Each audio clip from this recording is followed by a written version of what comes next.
بس اگر جماعت احمدیہ وہی جماعت ہے جس کا اس آیت میں ذکر ہے، اور ہمیں یقین ہے اور کامل یقین ہے کہ یہ وہی جماعت ہے، یہ وہی جماعت ہے جو حضرت اقدس محمد مصطفیٰ صلی اللہ علیہ وآلہ وسلم نے قرآنی تعلیم کی روشنی میں پیدا کی، اور جس کا آخرین میں دوبارہ پیدا ہونا مقدر تھا، تو پھر آپ کے لیے ضروری ہے کہ روحانی امور میں تفکر کی عادت ڈالیں، اور جو کچھ سوچا کریں اس کو الہام کی روشنی میں سوچا کریں، انانیت کے ساتھ نہیں، کیونکہ انانیت کے ساتھ اگر قرآن کریم کی کسی آیت پر آپ غور کریں گے تو آپ کا نفس آپ کو دھوکہ دے دے گا، اور اس کے نتیجے میں شیطانی خیالات تو پیدا ہو سکتے ہیں، حقیقی معنوں میں قرآن کا عرفان نصیب نہیں ہو سکتا۔ پس فصلوں کی سبل رب کے ذللا میں بہت ہی گہرا پیغام ہے کہ اپنے نفس پر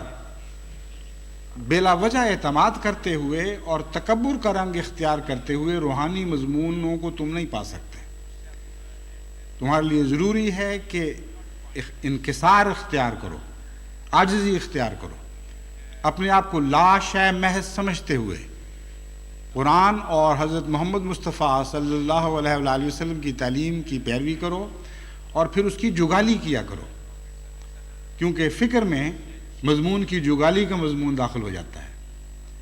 پھر عقل کی روشنی پکڑو، یعنی تقوی کے ساتھ، جیسا کہ میں نے بیان کیا ہے یہاں عقل سے مراد تقوی ہے، اور آن حضرت صلی اللہ علیہ وآلہ وسلم کی تعریف سے یہ بات ثابت ہے۔ پھر جیسا کہ فکر کا معنی ہے کہ عقل کا چراغ لے کر انسان مضامین کا تتبع شروع کر دے، تو اس مضمون میں یہاں یہ مطلب بنے گا کہ تقوی کی روشنی لے کر نکلو اور نئے مضامین حاصل کرنے کی کوشش کرو۔ پھر ان مضامین سے جو کچھ تم حاصل کرو اس کو بنی نوع انسان کے فائدے کے لیے رائج کر دو، اور یقین رکھو کہ اس میں بنی نوع انسان کے لیے عظیم الشان شفا ہوگی۔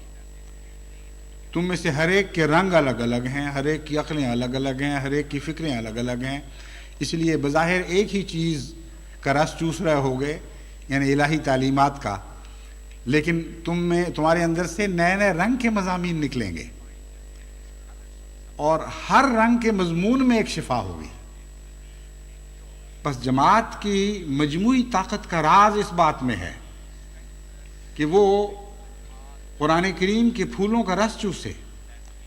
اور آن حضرت صلی اللہ علیہ وآلہ وسلم کے پاکیزہ کلمات کا رس چوسے، اور پھر تفکر اختیار کرے، اور عاجزی کے ساتھ ایسا کام کرے، تکبر کے ساتھ نہیں، اپنے نفس پر بنا کرتے ہوئے نہیں بلکہ خدا تعالیٰ کے ذات پر بنا کرتے ہوئے اور وحی کی روشنی میں۔ اس مضمون پر جب غور کرتے ہوئے ہم جب وحی تک واپس پہنچتے ہیں تو معلوم ہوتا ہے کہ پھر عام انسانوں میں سے صاحب وحی انسان، یعنی جن کی خاطر وحی نازل ہوئی، جنہوں نے وحی پر عمل کیا، وہ پیدا ہوتے ہیں، اور پھر جب وہ غور و فکر کرتے ہیں تو پھر ان میں سے وہ انسان پیدا ہوتے ہیں جن کو بطور خاص وحی نصیب ہوتی ہے، اور جن کو وحی نصیب ہو جائے ان کا علم پھر کامل ہو جاتا ہے۔ وہ لوگ ہیں پھر جو صحیح معنوں میں شہد پیدا کرتے ہیں۔ بس آپ دیکھیں کہ حضرت مسیح موعود علیہ السلام کے علاوہ بھی تو ماضی میں کتنے بڑے بڑے علماء پیدا ہوئے ہیں جنہوں نے قرآن پر بھی غور کیا اور حدیث پر بھی غور کیا اور اچھے اچھے مضامین نکالے، مگر وہ شفا کا رنگ، وہ حسن اور وہ جمال اور وہ خوشبو جو حضرت مسیح موعود علیہ السلام کے کلام سے ہمیں آپ کو ملتی ہے، جو آپ نے وحی پر غور کرنے کے بعد وحی کی روشنی میں مضامین حاصل کیے ہیں، ان کا رنگ ہی اور ہے۔ بس مراد یہ ہے کہ پھر اس مقام کی طرف آگے بڑھو جس میں تم خود بحیثیت ایک ذات کے صاحب وحی بن جاؤ گے، اور جب تم صاحب وحی بن جاؤ گے تو پھر یقینی طور پر تمہارے کلام میں شفا پیدا ہو جائے گی، اور تمہارے مضامین بہت اعلیٰ درجے کا رنگ اختیار کر لیں گے۔ شہد کی مکھی کی مثال میں نے پہلے بھی ایک دفعہ دی تھی، جماعت احمدیہ کے اوپر عمومی طور پر بھی اطلاق پاتی ہے، اور ایک سے زیادہ صورتوں میں اطلاق پاتی ہے۔ شہد کی مکھیاں پھولوں میں گھومتی ہیں، مختلف پھلوں تک پہنچتی ہیں، ان کے رس چوستی ہیں اور ایک غذا بناتی ہیں جس کو شہد کہا جاتا ہے، اور اس غذا کے رنگ بھی مختلف ہیں، ان کی تاثیریں بھی مختلف ہیں، لیکن وہ اس کے علاوہ جب اس غذا کو استعمال کرتی ہیں تو اس میں سے ایک اور اعلیٰ درجے کی غذا بھی نکالتی ہیں، یعنی شہد میں سے ایک شہد کا رس تیار کرتی ہیں، اور اس کا نام رائل جیلی ہے، یعنی شاہی جیلی۔ وہ اپنے لیے نہیں رکھتی یا کچھ استفادہ کرتی ہوں گی ضرور اس سے، وہ اس کو شہد کی مکھی کے حضور پیش کر دیتی ہیں، اور وہ شہد کی مکھی دراصل صرف پھولوں کے رس سے پیدا ہونے والے شہد پر نہیں بلکہ اس شہد کے خلاصے پر پل رہی ہوتی ہے، اور اس کے نتیجے میں اس میں غیر معمولی طاقتیں پیدا ہو جاتی ہیں، وہ روحانی طور پر بہت زیادہ اولاد پیدا کرنے کی اہلیت اختیار کر جاتی ہے۔ بس اس پہلو سے بھی میں نے دیکھا ہے کہ جماعت احمدیہ پر یہ مثال بہن ہی صادق آتی ہے۔ مختلف احمدی جب کلام الہی پر غور کرتے ہیں یا دنیا میں کے پھولوں کے رس چوستے ہیں، ان سے عقل حاصل کرتے ہیں، تو ایک شہد بنا رہے ہوتے ہیں جس سے وہ دنیا کو فائدہ پہنچاتے ہیں اور خود بھی کھاتے ہیں، اور پھر اس شہد میں سے جو نہایت اعلیٰ درجے کا نقطہ ان کو سمجھ آتا ہے وہ مجھے لکھ دیتے ہیں یا ملاقات کے وقت پیش کرتے ہیں۔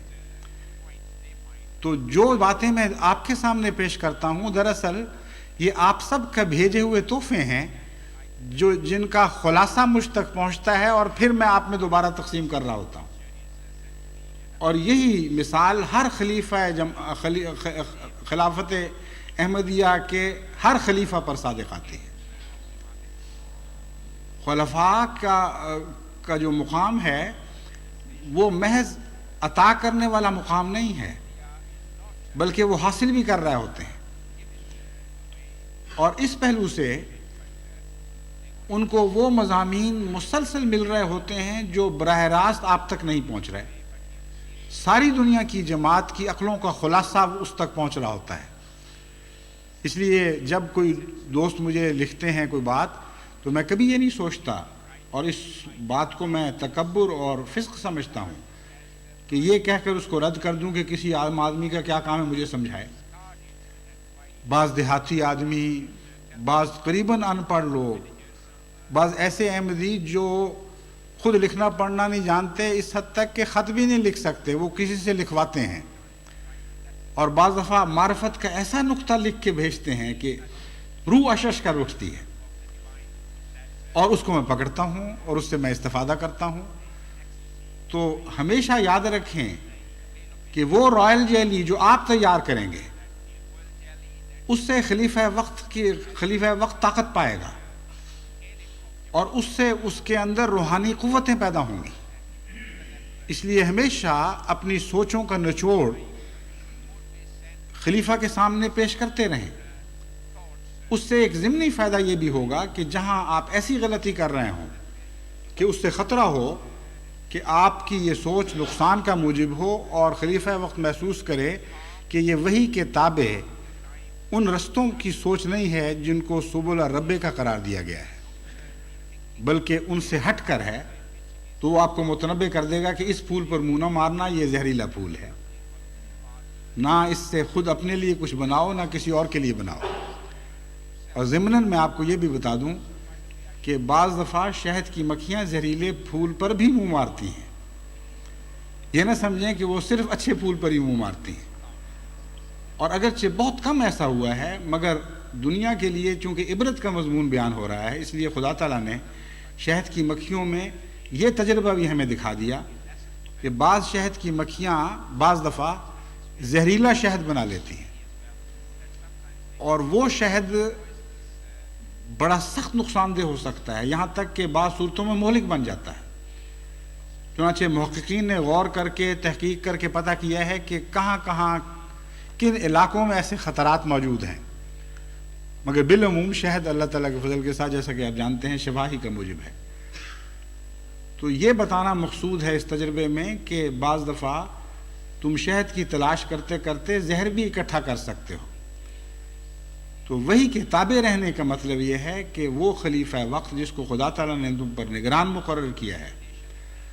تم اس کے سامنے رائل جیلی کے طور پر اپنی عقلوں کا نچوڑ پیش کیا کرو، اور ہر بات نہیں پیش کرنی، یہ بھی اس میں حکمت ہے، ورنہ تو وقت ہی نہ ملے خلیفہ وقت کو کسی بات کو سوچنے کا۔ اگر کروڑ احمدی اور آگے سے پتہ نہیں کتنے ارب بننے والے ہیں اللہ کے فضل کے ساتھ، وہ ہر بات لکھیں اور ہر بات کو وہ اپنی عقل کا خلاصہ قرار دیں، تو اس سے یہ تو ناممکن ہے کہ وہ ان خطوں کو سرسری طور پر بھی کوئی خلیفہ پڑھ سکے۔ اس لیے رائل جیلی کے مضمون آپ کو یہ ہدایت کر رہا ہے کہ پہلے ان ساری باتوں پر غور کر کے اس کا خلاصہ بنایا کریں، اور جب آپ سمجھیں کہ ایک نہایت ہی اعلیٰ اور لطیف معرفت کا نقطہ ہاتھ آ گیا ہے جو اس لائق ہے کہ اس کو خلیفہ وقت کے سامنے پیش کیا جائے، پھر آپ پیش کیا کریں، اور پھر وہ آپ کی حفاظت کرے گا۔ اگر وہ سمجھے گا کہ اس میں غلطی سے عمدن نہیں کوئی زہریلی سوچ کا حصہ داخل ہو گیا تو وہ آپ کو سمجھائے گا۔ چنانچہ میں ایسے ہی کرتا ہوں، بعض دفعہ لوگ اپنی طرف سے بڑا معرفت کا نقطہ بھیجتے ہیں اور مجھے اس میں زہر نظر آ رہا ہوتا ہے، میں دیکھ رہا ہوتا ہوں کہ اگر وہ اس سوچ سے نہیں بچیں گے تو ان کو بھی ہلاک کر دے گی۔ میں ان کو محبت اور پیار سے سمجھاتا ہوں کہ ان سوچ کی راہوں سے باز آ جائیں، اور اللہ ماشاء اللہ اکثر احمدی بہت ہی پیارا رد عمل دکھاتے ہیں، کہتے ہیں جزاک اللہ، ہم سمجھ گئے ہیں کہ ہم کیا غلطی کر رہے تھے اور ہم توبہ کرتے ہیں۔ تو یہ ہے وہ مضمون جو ان آیات میں بیان ہوا ہے، اگرچہ سارا مضمون تو بیان کرنے کا وقت نہیں تھا، مگر میں سمجھتا ہوں کہ وہ اہم باتیں جو جماعت کے سامنے رکھی جانی چاہیے تھیں، وہ ان میں سے ایک حصہ میں نے آپ کے سامنے رکھ دیا ہے۔ اللہ تعالیٰ ہمیں ان مضامین پر مزید غور کرنے کی توفیق عطا فرمائے، اور ہم میں سے ہر ایک کو وہ شہد کی مکھی بنا دے جو خدا کی وحی کے تابع اس کے رستوں پر نہایت عجز و انکساری کے ساتھ چلتی ہے، اور روحانی پھلوں پر منہ مارتی ہے، اور ان سے وہ شراب نکالتی ہے جو شفا عطا کرنے والی شراب ہے، بہکانے والی شراب نہیں۔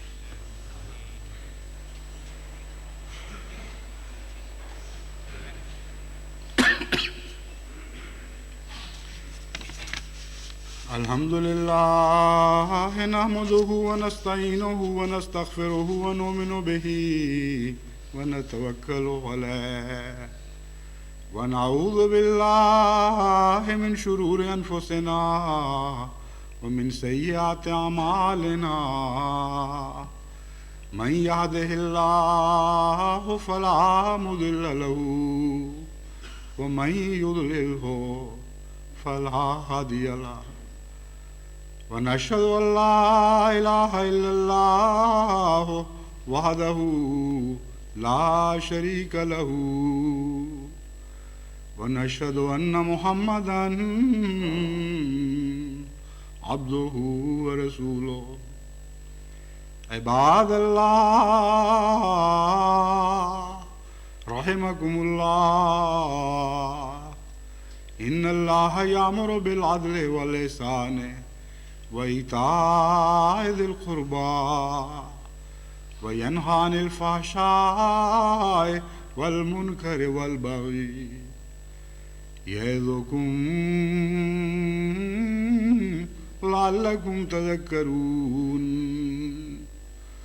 اذكروا الله يذكركم